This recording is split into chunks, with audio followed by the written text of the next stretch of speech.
So, speaking of rookies, Daniel Kvyat joining Toro Rosso and alongside John Verne. What do you think about the car? One of these, yeah, this would be a pretty good time for that bleep again. What, because of the dick nose? Yeah, because of the nose. Yeah. Yeah, it's big and blue and very, very pointy. Yeah, it's definitely one of the more ugly ones. Well, it's more smooth than the others, but it looks more like a dick because it's more smooth. It looks weird, doesn't it? It's just, yeah, it's not pretty at all. Yeah, I mean, hopefully it's, form over, or function over form. Hopefully it actually performs well, and despite its looks.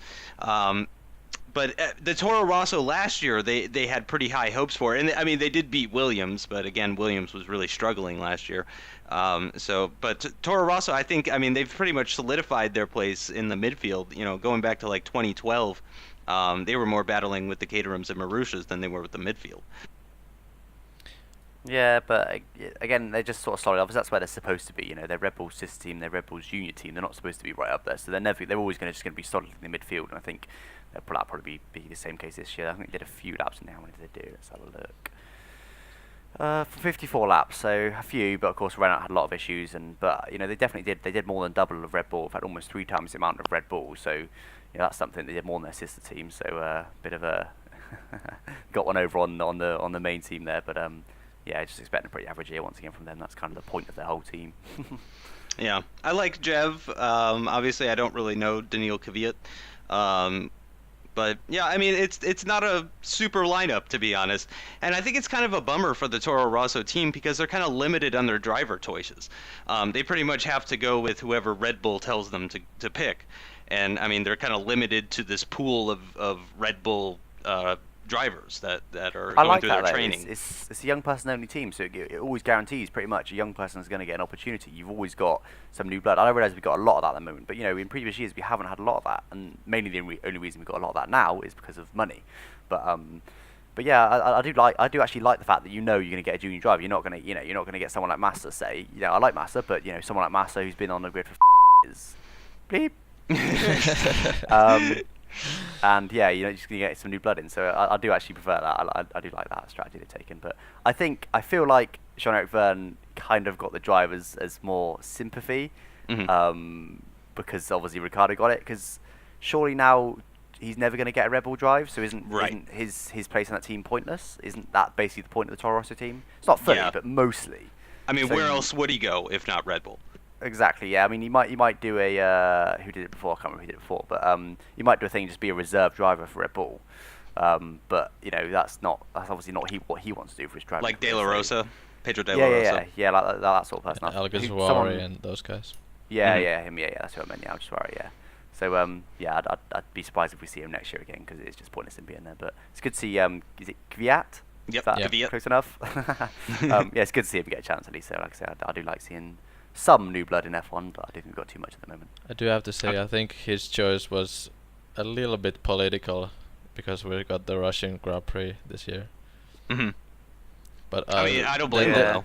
Yeah, I have to say he does look pretty quick, and he of course won the championship in GP3. Mm-hmm. So he is proven to be quick. So, but in some way he is a slightly politically charged. Yeah, I mean, I was kind of hoping the same thing would happen with Alex Rossi from GP2, because of the new American Grand Prix at Circuit of the Americas. I was hoping that would maybe increase his chances of getting a seat. But I don't think there's enough interest in America. Russia, I think, is a lot more primed to be interested in F1. I think it definitely helped Alexander Rossi. I'd never heard of him before the American Grand Prix, and then suddenly I know who he is and stuff. So it's definitely helped him. I don't think he's quite managed to get a race seat, but he's getting towards it at least because of the whole American Grand Prix thing. So he's getting there. Yeah, I'm hoping for 2015. So what about the car overall? Of course, they did the most. No wait, they did a little less laps than Caterham. Got that trophy.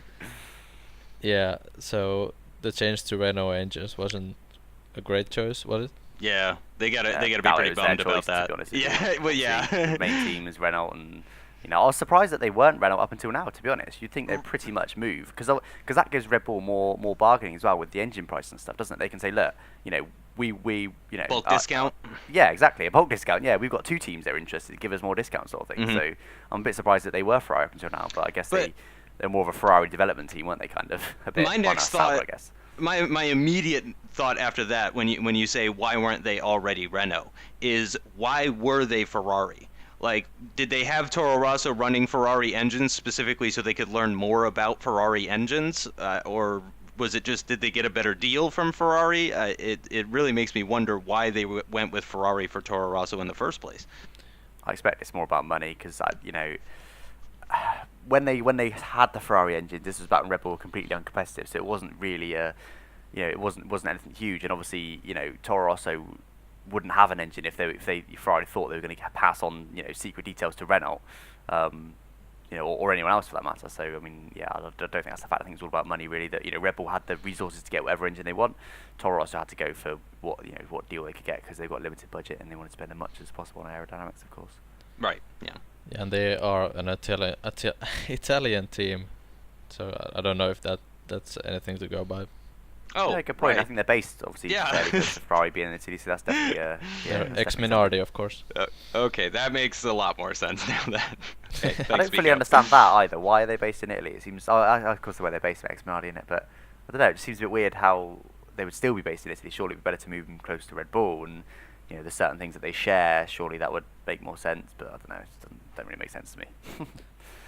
Well, I next. think it would be a kind of radical thing to do to move the whole factory, which holds like 200 or 300 people, and then just close it down and move it to like Austria or something.